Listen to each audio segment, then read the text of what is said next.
దీంట్లో కానీ ఇప్పటికీ మన మధ్య ఉన్నటువంటి లివింగ్ లెజెండ్ లాంటి ఆ నటీమణికి ఎందుకు సముచితమైన స్థానం వీళ్ళు కల్పించడం లేదో అర్థం కాదు. ఎన్టీ రామారావు గారు అలాగే చివరి రోజుల్లో తీర్పు, మార్పు ఇలాంటి సినిమాల్లో ప్రయోగాత్మకమైన పాత్రలు వేశారు. ఇంకోటి వృద్ధుడి పాత్రలు వేయడానికి సిద్ధపడ్డారు సాంఘికాల్లోనూ వీటన్నిటిలో.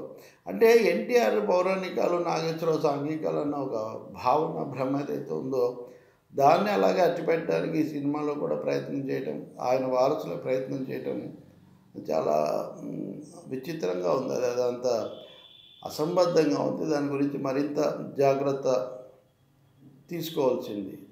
రాజకీయ పాత్రను చూపించడం కోసం దివిసీమ దగ్గర నుంచి అన్నింటిలో కూడా వారు చేసిన దానికంటే ఎక్కువగా చూపించారు. అది అవసరం లేదు. వారు విరాళాలు వసూలు చేశారు, జనంలోకి వెళ్ళారు. కానీ అప్పుడు కూడా కృష్ణ, శోభన్ బాబు, కృష్ణ లేకపోతే వీళ్ళందరితో ప్రభాకర్ రెడ్డి ఇత్యాదులతో కూడిన సినిమా కళాకారుల సంఘం ఒకవైపున వసూలు చేస్తుంటే ఎన్టీఆర్ ఏమన్నారు, అప్పుడు యువ నటీమణులుగా ఉన్న జయప్రద, జయసుధ లాంటి వాళ్ళతో వాళ్ళకు బృందంగా అంటే పోటీ. అది దానవీర సూర్యకర్ణ, కురుక్షేత్రం పోటీ ఒకటే కాదు. అది సినిమా తారల సంఘానికి సంబంధించి కూడా వాళ్ళ మధ్య పోటీగానే అది నడిచినటువంటి పరిస్థితి. తర్వాత నాటకాల నుంచి వచ్చారన్నప్పుడు కనీసంగా ఆ ప్రస్తావన, కనీసంగా దానికి సంబంధించిన సూచన, అప్పటి విజయవాడ, అప్పటి గుంటూరు ఏసీ కాలేజీ ఏవేవో చూపించినటువంటి దర్శకుడు వాటిని ఎందుకు కనీసంగా ప్రస్తావించలేదనేది తెలియదు. విద్యాబాలను వేయడం వల్ల బసవతారకం గారి పాత్ర చాలా ఉన్నతంగా వచ్చింది, అది నిజమే. ఆమె తప్పకుండా ప్రోత్సాహం లేకుండా, ఆరాధన లేకుండా ఎన్టీఆర్ ఇన్ని విజయాలు సాధించి ఉండరు. కానీ అలా అని విద్యాబాలన్ పాత్రను, బసవతారకం పాత్రను లార్జర్ దాన్ లైఫ్ ఉన్నదానికంటే కూడా చాలా ఎక్కువగా చూపించటం.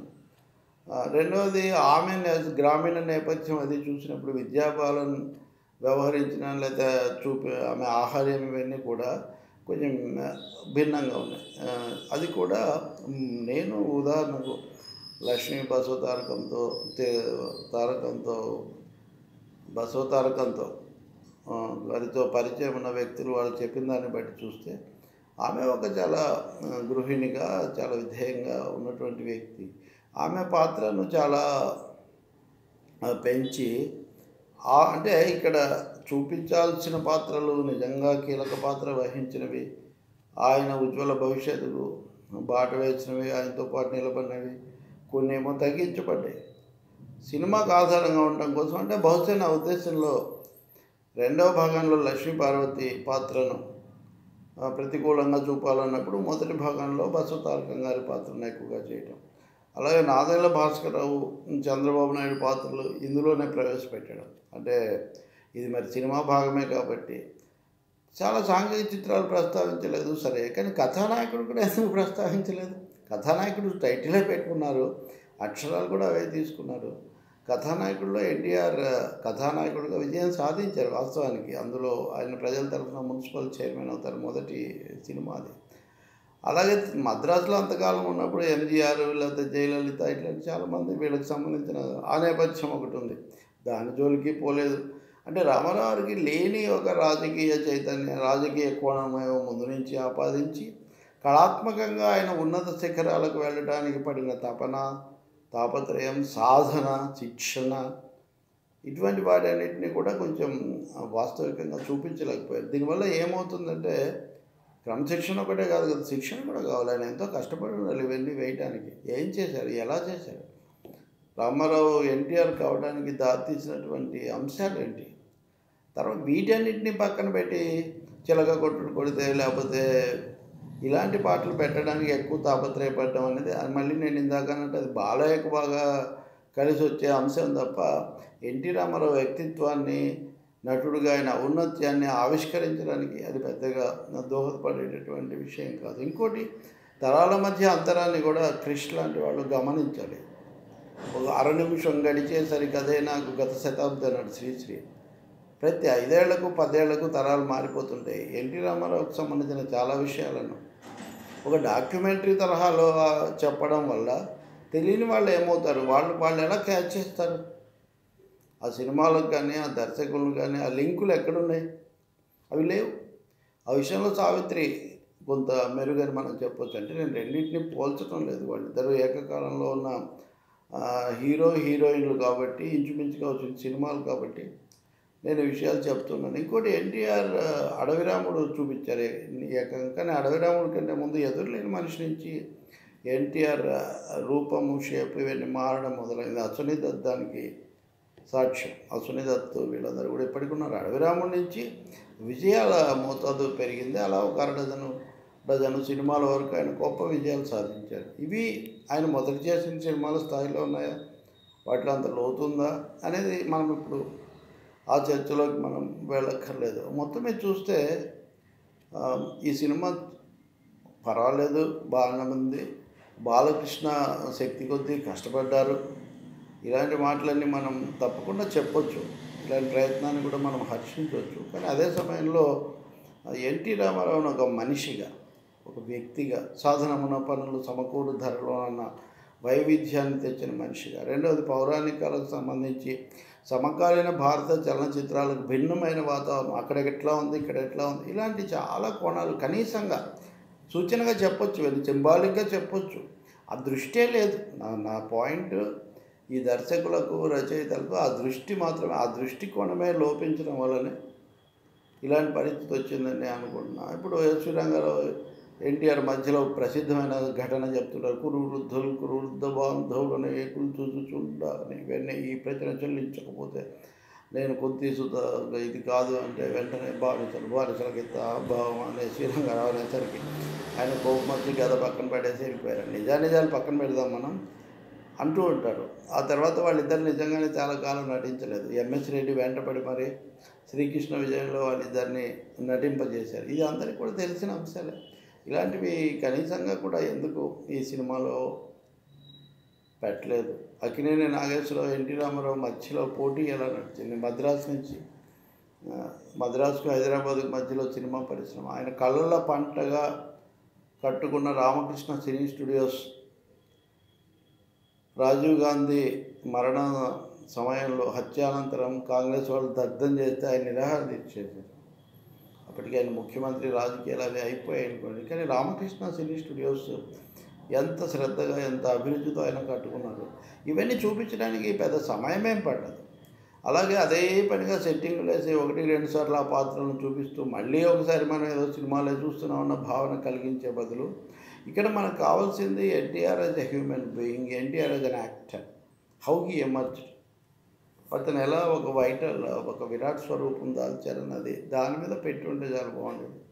దానికి బదులు ముందే రామారావు గురించిన మనకు ఒక భావన ఇప్పటికే ఉంది కాబట్టి ఒక డెమీ గాడ్ లాగా ఆయన పెట్టేసేయాలి అనే ఒకే ఒక కోణం పని చేయడం వల్ల, ఇతర అంశాల వల్ల ఇలా అయినట్టుంది. ఇంకోటి, కాంగ్రెస్తో ఇప్పుడు వాళ్లకు, తెలుగుదేశం పార్టీకి ఉన్న అవగాహన వల్ల కూడా అప్పటి పరిస్థితులను, ఉదాహరణగా తెలుగుదేశం పార్టీ పెట్టినప్పుడు ఎక్కువ విమర్శ అంతా కాంగ్రెస్ మీదే కదా చేశారు. ఇప్పుడు ఈ సినిమాలో పార్టీ పెట్టేశారు కానీ కాంగ్రెస్ పార్టీని ఆయన ఏం పెద్దగా నాదెండ్ల భాస్కర్ అన్నారు. ఇంకా భవన వెంకట్రామ్ ప్రమాణ స్వీకార సన్నివేశంలో కాంగ్రెస్ను అనటానికి కూడా ఇప్పుడు వాళ్ళకు లేదు. అలాగే బాలకృష్ణను ఎన్టీఆర్గా పూర్తిగా చూపించి ఆయనే ముఖ్యుడు అంటానని చెప్పడానికి బహుశా చంద్రబాబు నాయుడు చెప్పడానికి కూడా అది కూడా అంత మింగుడు పడేటటువంటి విషయంగా ఉండదు.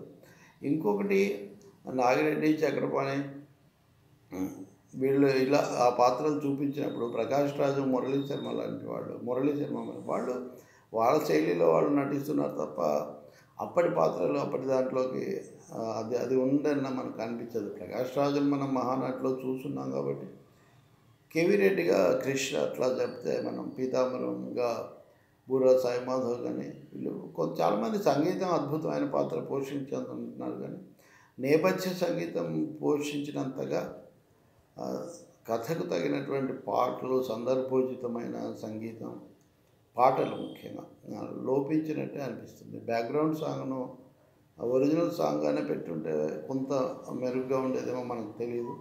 ఏదైనా ఎన్టీ రామారావు మీద ఆయన నాటకాల్లో కూడా వేణరాజు ఇట్లాంటివి వేసి, అటు త్రిపురనేని రామస్వామి చౌదరి, విశ్వనాథ్ సత్యనారాయణ లాంటి వాళ్ళ ప్రభావం, యువకుడుగా అక్కడున్న ప్రగతిశీల వామపక్ష ఉద్యమాల ప్రభావం, ఆయన రూమ్మేట్గా ఉన్న తాతినేని ప్రకాశ్రావు లాంటి కమ్యూనిస్టుల యొక్క ప్రభావం ఇవన్నీ కూడా ఉన్నాయి. కానీ వీటిని గురించి ఎందుకో చెప్పడానికి పెద్దగా దర్శకులు సిద్ధపడలేదు. కానీ ఆర్ఎస్ఎస్ పేరు ఒకటి 2 సార్లు వినిపిస్తుంది. ఎందుకో నాకు తెలియదు.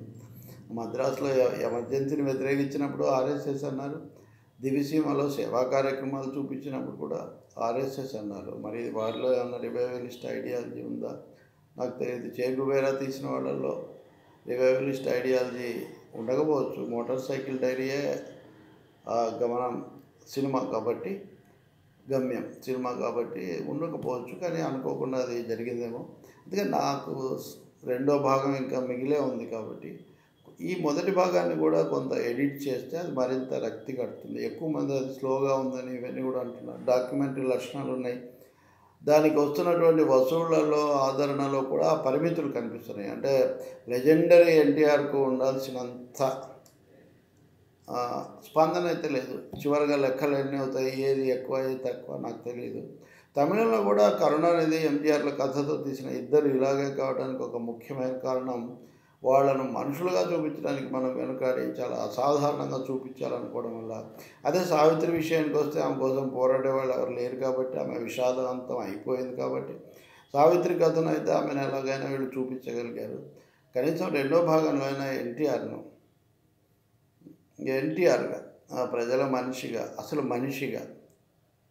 మనిషి అన్న తర్వాత లోపాలు తప్పులు కోపతాపాలు ఇవన్నీ ఉంటాయి. ఎంతో సాధన ఉంటుంది. అవన్నీ కూడా ఉండేట్టుగా చూపిస్తే ప్రజలకు ఇంకా ఎక్కువగా నచ్చుతుంది.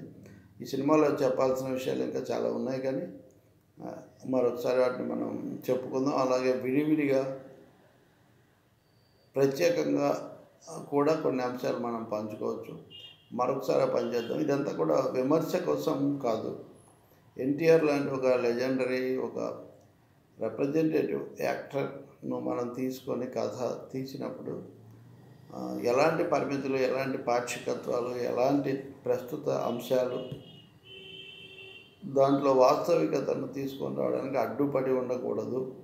ఇది చాలనట్టుగా ఇదే సమయంలో మా వంశం మా రక్తం అని అనవసరంగా కొన్ని అనవసరమైన విషయాలు మాట్లాడి వాటి మీద మళ్ళీ అవతలి వాళ్ళ నుంచి కూడా విమర్శలు వచ్చి ఇదొక వివాదంగా మారడం కూడా చాలా దురదృష్టకరం. ఇంత మంచి కష్టపడి సినిమా తీసిన బాలకృష్ణ లాంటి వాళ్ళు కానీ, ఆయన చుట్టూ ఉన్నవాళ్ళు కానీ ఈ వివాదాలకు ఆస్కారం లేకుండా మరింత లోతుగా అధ్యయనం మీద, వాస్తవికతను చూపించడం మీద దృష్టి పెడితే చాలా బాగుంటుంది. ఎన్టీ రామారావు గారికి మనం జోహార్లు అర్పిద్దాం.